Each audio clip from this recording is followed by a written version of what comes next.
आणखी एक महत्त्वाची बातमी आहे। दराडे यांच्या पराभवाच्या कारणांचा अभ्यास करू शिवसेनेच्या पराभवानंतर उदय सामंत यांनी या संदर्भातली प्रतिक्रिया दिलेली आहे। नरेंद्र दराडे यांचा पराभव झालेला होता। महायुतीचे ते अधिकृत उमेदवार होते, मात्र भाजपचे बंडखोर गोकुळ गीते यांनी नरेंद्र दराडे यांचा पराभव केलेला आहे आणि आता या पराभवाच्या कारणांचा आपण अभ्यास करू असं शिवसेनेच्या पराभवानंतर उदय सामंत यांनी म्हटलेलं आहे। पराभवामध्ये कोण सामील होतं हे शोधू असं सुद्धा सामंत यांनी म्हटलंय। गोकुळ जिथे एक तिथे निवडून आलेले आहे, लोकशाहीचा एक भाग आहे, पण ते कशामुळे झालं त्याचा अभ्यास नक्की करू। त्याच्यामध्ये कोण सामील होते त्याचा देखील आपण अभ्यास करू आणि तो अहवाल तयार करून मुख्यमंत्री आमचे नेते शिंदे साहेब आणि सुनेत्राबाईंना देऊ।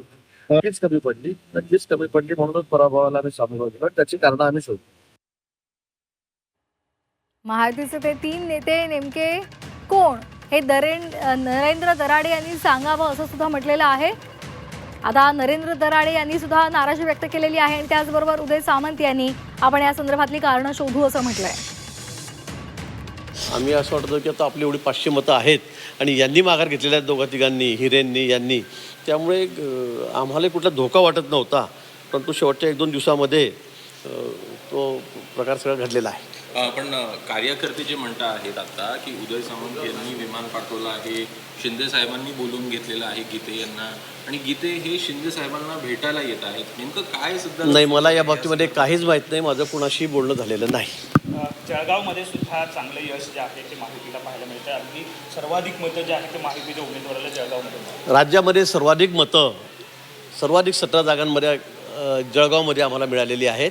फक्त 5 मतं म्हणजे महाविकास आघाडी उभाठाचे जे उमेदवार होते त्यांना फक्त 5 मतं मिळालेली आहेत 620 पैकी, आणि बाकी मतं ही आम्हाला मिळालेली आहेत। 577 मतं ही महायुतीला त्या ठिकाणी मिळालेली। आम्ही सगळेजण एकत्रितपणे, भाजप, सेना, राष्ट्रवादी काँग्रेस, RP, आम्ही सगळेजण एकत्रित मिळून त्या ठिकाणी काम केलं आणि एक चांगला परिणाम त्याचा त्या ठिकाणी झालेला आपण बघितला असेल, आणि म्हणून राज्यामध्ये सर्वाधिक मतं, सर्वाधिक पर्सेंटेजमध्ये मतं ही जळगावच्या उमेदवारांना, नंदकिशोर महाजन यांना मिळाली आहेत आणि ते निवडून आलेले आहेत। भाजपने शिंदेंचा जो आहे तो पराभव केला आहे, दाखवून दिला असं संजय राऊत या ठिकाणी। अजिबात नाही, राऊतांना काय, राऊत तर काही बोलतील, तुमचं काय झालं ते बघा ना।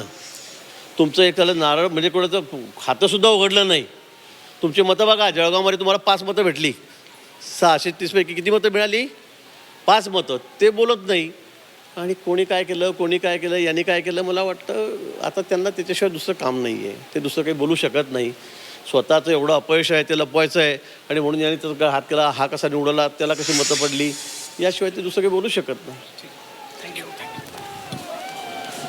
आपण प्रतिक्रिया पाहिलेली आहे। जळगावमध्ये सर्वाधिक मतं महायुतीला मिळालेली आहेत आणि महाविकास आघाडीला अवघी 5 मतं मिळालेली आहेत असं म्हणत त्यांनी संजय राऊत यांनी केलेल्या टीकेला उत्तर दिलेलं आहे।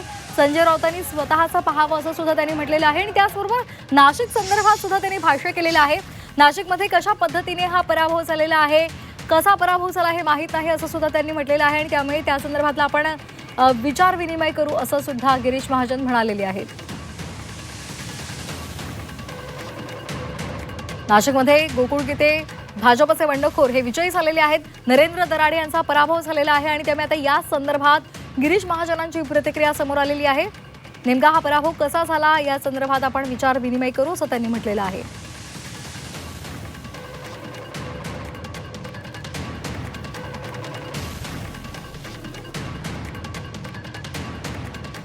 तर आपण ही नाशिकमधली दृश्य पाहतोय। नाशिकमधली,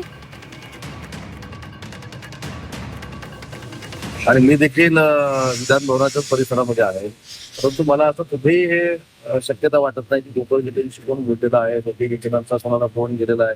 आता तर कोणीतरी सांगितलं की विमान पाठवलेलं आहे। या सगळ्या गोष्टी तासाभरात कशा काय घडू शकल्या?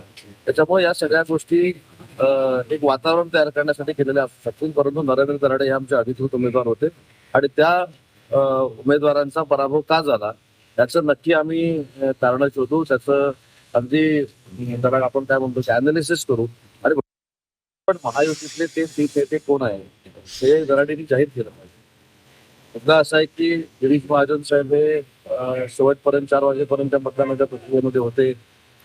मी देखील नाशिकमध्ये होतो, दादासाहेब भुसे देखील नाशिकमध्ये होते, त्याच्यामुळं ठीक आहे, आजचा तासाभरात 2 तासामध्ये आपण नक्की याच्यातनं माहिती काढू शकत नाही, परंतु नक्की काढू आणि अहवाल सांगू.